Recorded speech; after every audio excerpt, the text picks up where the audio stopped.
Não. A TPM é uma das formas de todas as moléstias perimenstruais, moléstia que acompanha a menstruação. Uma delas é a tensão. Então, o sintoma é único. Tensão. Essa foi descrita em 1931. Em 1953, já descobrimos a síndrome pré-menstrual, que eram 150 sintomas. 150? Isso. Nossa Senhora. Na década de 90, nós já descobrimos que existe uma outra coisa que está se agravando na mulher, chamada disforia luteal. O que é isso? É um tipo de TPM tão forte que quem está comandando você é os hormônios e você não sabe que você não tem consciência do que você está fazendo. Você perde o controle da situação. Isso, você perde a consciência da situação. Então, se uma mulher sofre desse tipo grave de síndrome pré-menstrual, ela está inimputável perante a lei. Essa é a única condição que ela é inimputável. Até um tempo atrás aconteceu de uma mulher nos Estados Unidos, acho que foi, matar o marido e depois foi comprovado cientificamente que ela sofria então dessa doença. Exato. Esta mulher que sofria dessa doença, se ela engravidar, ela tem muito mais chance de ter depressão pós-parto. Então, quando você viu, mesmo nos Estados Unidos, aquela mulher que matou 5 filhos, ligou para o marido e falou, olha, menstruei. Era um problema desse. Era exato, ela tinha disforia luteal, ela agia sem consciência de si. Então, muitas vezes, uma mulher que sofre de tensão pré-menstrual, ela tem um único sintoma. Uma mulher que sofre de síndrome pré-menstrual pode ter aproximadamente 150 sintomas. Uma mulher que sofre de disforia luteal, ela nem sabe que sofre de disforia luteal. Ela reage, briga acontece e não sabe o que está acontecendo. Mas se a gente falasse aqui de, sei lá, 30 anos para cá, imagina o número de mulheres que foram internadas em hospitais psiquiátricos porque tinham comportamentos como esse. Sim.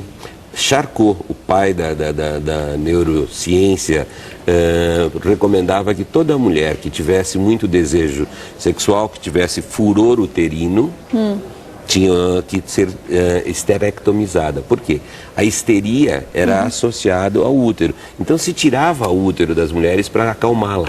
Então uma mulher que todo mundo percebia que era muito agitada, muito nervosa, ou saía do seu dito normal, se retirava o útero. As primeiras retiradas do útero foram para tratar problemas psiquiátricos e não para tratar problemas ginecológicos. Mas não fique você em casa enlouquecida, porque hoje em dia a gente tem 1000 tratamentos diferentes para contornar, curar a mulher desse problema e coisas muito mais fáceis e menos invasivas. Sim, né, hoje a gente pode usar a inteligência hormonal da mulher, ou seja, favorecer que a mulher use os benefícios do seu ciclo hormonal e não os malefícios da sua desequilíbrio hormonal. O problema é a mulher reconhecer quando ela está em desequilíbrio hormonal e o médico reconhecer qual é o desequilíbrio hormonal que essa mulher tem. Esse é o grande problema que nós temos atualmente. Para se chegar a um diagnóstico preciso, né?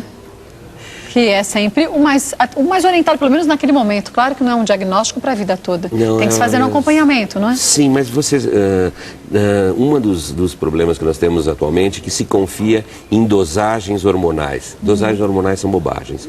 Quanto mais se dosa hormônios, menos esse médico está sabendo. É mesmo? Sim, porque eu posso te dizer dos teus hormônios só numa conversa com você. Então, peraí que eu já volto e a gente vai falar sobre isso. Que história é essa que a gente não precisa nem de exame para saber se tem problema hormonal ou não? Volto com o doutor Eliezer e a gente continua o papo. Vamos voltar ao nosso bate-papo com o doutor Eliezer. Estávamos falando o quanto que é importante o diagnóstico preciso para qualquer doença. Só que o doutor dizia que não só a gente precisa fazer um exame, como também só num bate-papo a gente consegue saber, o médico consegue saber se a gente tem problemas hormonais ou não? Sim, os hormônios falam de si.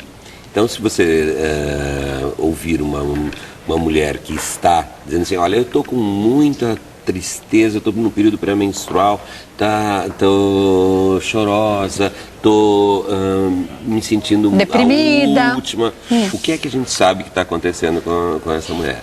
Ela está faltando estrogênio. Se ela tivesse com os estrógenos normais, ela te diria assim, eu ando sem apetite, eu estou com vontade de academia, estou feliz, desejo sexual, estou no maior pique. Aí ela estaria com os níveis de estrógeno normais.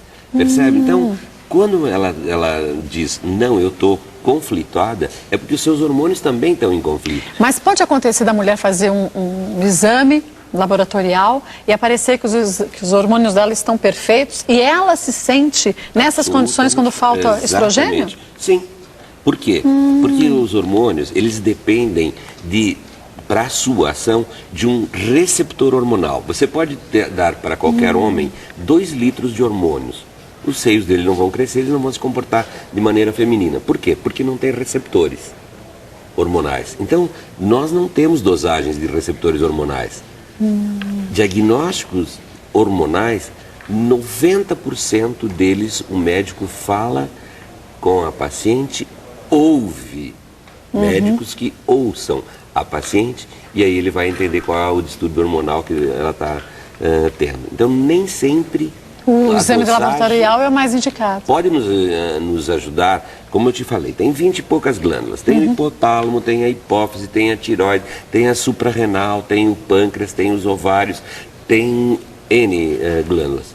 Para saber qual foi o desequilíbrio que aconteceu numa ou na outra glândula, para começar a tratar organizadamente e hierarquizar o nosso tratamento, aí a gente pode pedir algumas dosagens para saber diferenciar uma coisa da outra. Mas o relato da paciente é primordial.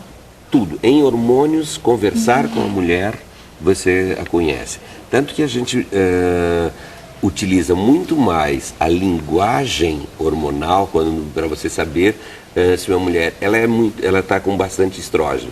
O que vai acontecer com a voz dela? Ela está mais fina, o brilho dos olhos está melhor, o cabelo está melhor, a pele dela está melhor. Ela está com baixo estrogênio, aumento de androgênio, de hormônio masculino, a voz está grossa, a pele está cheia de acne. Pelos aparecem? Pelos aparecem, ela se masculiniza no comportamento, o olhar perde o brilho feminino e você vai ouvi-la, ela está em conflito, ela sente que ela não está bem feminina. É o que acontece com as mulheres no período que antecede a falta de menstruação, no climatério? As mulheres que começam a ter essas menstruações espaçadas e aí chega de fato a menopausa, que é a última menstruação? Vamos melhorar um pouquinho a nossa ideia. Tudo na natureza que é construído, ele tem que ser desfeito. O que é feito na adolescência tem que ser desfeito na vida adulta. No climatério. Então, a primeira menstruação, a menarca, tá, é um fenômeno, um dia da adolescência. A última menstruação é um fenômeno do climatério, é a menopausa. Tudo que aconteceu com essa moça aqui seria aumentar os hormônios pró-gravídicos. Ela nasceu até os 9, 10 anos, ela tem estrógeno e esse estrógeno é constante. É linear a quantidade. Linear. Isso. Quando ela entrou na puberdade, ela ganhou um hormônio chamado progesterona, que dá a ela a vontade de ter um filho, de conquistar, e dá a ela a menstruação e a ciclicidade. Esse equilíbrio ocorre aos 22 anos, onde tudo se torna mais maduro. Ela tem uma maturidade emocional, hormonal, física. Ela é uma mulher já feita e preparada para ser mãe, tanto emocional quanto hormonalmente. Aos 45, ela vai começando a perder a progesterona. Por quê? Porque ela tem que se preparar para cuidar dos filhos que ela teve e abandoná-los para o mundo. Ela tem que mandar esses filhos para o mundo. Enquanto na adolescência a gente quer muito um filho, no climatério a gente quer muito que esse filho vá para o mundo. A gente quer tornar-se avó. A gente quer que esse filho também tenha filhos. Então, no climatério vai se desfazendo tudo o que se fez na adolescência. O climatério não é nada mais do que o outro lado da adolescência. E aqueles calores, aquelas sensações que incomodam muitas mulheres? Desequilíbrios hormonais.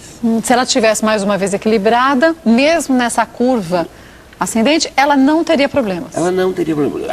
A mulher com desequilíbrio hormonal tem problemas na adolescência, com acne, com TPM, com engordar, emagrecer, anorexia nervosa, etc, etc. Com desequilíbrio hormonal. Mas a mulher que tem equilíbrio passa pela menopausa normalmente também. E passa pela menopausa também. Não há necessidade, não há sintomas da menopausa. 30% só das mulheres que entram no climatério necessitam uma terapia hormonal. Só 30%. Só 30%? Só 30%. 70% consomem hormônios Sem necessidade. sem necessidade. Elas estão tendo uma crise existencial